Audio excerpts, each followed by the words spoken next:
Lorsque le milliardaire Elon Musk entre dans la salle d'audience, l'impact est immédiat. Il est seul, sans avocat, sans aucune aide légale, seulement lui, l'un des hommes les plus riches de la planète, affrontant un empire juridique d'une immense entreprise. La juge Beatrix Tornwald, avec plus de 30 ans d'expérience, le regarde et ne peut s'empêcher de sourire. Il est sans aucun doute en train de commettre la plus grosse erreur de sa vie. Un personnage aussi puissant, aussi intelligent, si stratégique, et le voilà, sans préparation, sur le point d'être écrasé par la machine juridique de Magnetek. Tout le tribunal se regarde, un frémissement de curiosité se répand dans la salle.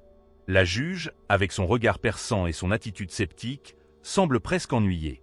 Encore un milliardaire qui pense que les règles ne s'appliquent pas à lui, pense-t-elle, tandis qu'il, avec la calme que seul Musk possède, murmure « Oui, votre honneur. Je vais me défendre moi-même ». Le murmure parmi les spectateurs augmente, des rires commencent à se propager. La juge, encore une fois, relève un sourcil, s'attendant au pire. Intéressant, pense-t-elle, imaginant à quel point cela allait être désastreux. Elle savait que les puissants sous-estimaient souvent les défis juridiques, mais personne ne s'était jamais aventuré à défier la justice de manière aussi audacieuse. L'avocat de Magnetek, Dominic Reeves, un homme poli et sûr de lui, avec l'arrogance de ceux qui possèdent une armée d'avocats derrière eux, commence sa présentation. Il sait que cette bataille est gagnée. Confiant, il présente des diapositives numériques, comparant les brevets. L'accusation est simple. Musk a copié un design révolutionnaire de son entreprise pour les batteries. Le brevet est enregistré. Le cas est déjà gagné. Il ne peut qu'attendre de voir Musk s'effondrer dans son propre échec. La juge, les bras croisés, observe, curieuse de voir comment Musk va réagir. Il est perdu, ses papiers froissés, il semble confus, sans ligne de défense claire. Comment ose-t-il être aussi mal préparé? Elle ne peut en croire ses yeux. Mais alors, quelque chose d'étrange se produit. Musk, avec son apparence désordonnée, se lève pour parler. Il semble nerveux, ses mots sont hésitants. Ce qui semblait être une catastrophe imminente se transforme rapidement en quelque chose de différent.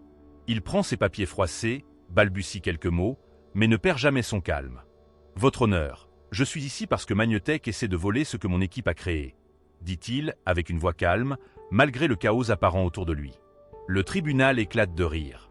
Pas seulement la juge, mais tout le public rit de cette scène. Musk, avec son allure décontractée et ses papiers en désordre, semble plus être un enfant sur une scène d'adulte. Mais il ne se soucie pas des réactions de la salle. Il continue, encore une fois, avec son désordre apparent, tandis que la juge ne peut s'empêcher de sourire de manière sarcastique. « Avez-vous vos documents organisés, monsieur Musk ?» dit-elle, essayant de dissimuler son amusement. « Je pense que oui, votre honneur, » répond-il calmement.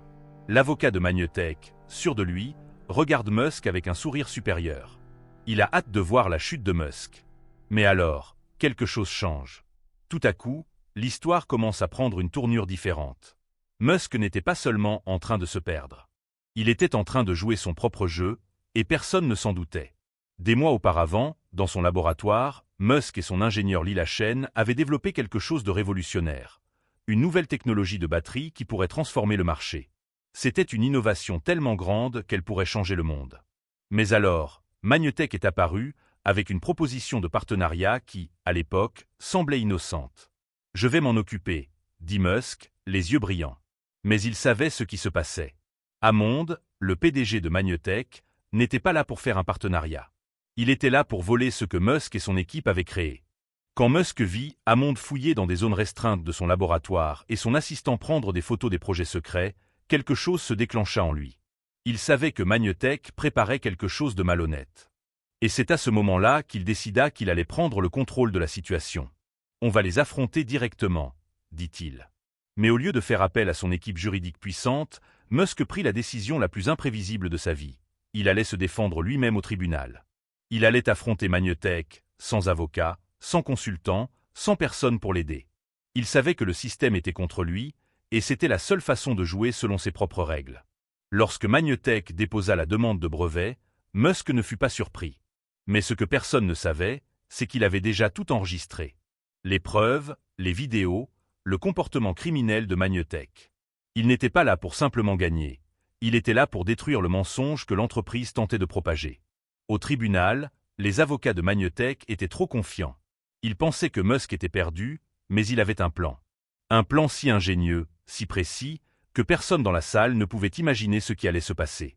Pendant le procès, Musk commença à remettre en question les preuves présentées par Magnetek d'une manière qui semblait être une grave erreur.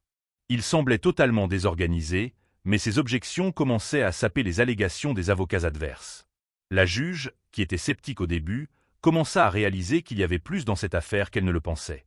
Chaque papier froissé, chaque hésitation de Musk, était en réalité une pièce essentielle d'un puzzle que Magnetek ne réussirait jamais à résoudre. La stratégie de Musk n'était pas seulement juridique, elle était psychologique. Il brouillait les pistes de tout le monde tout en tissant une toile invisible.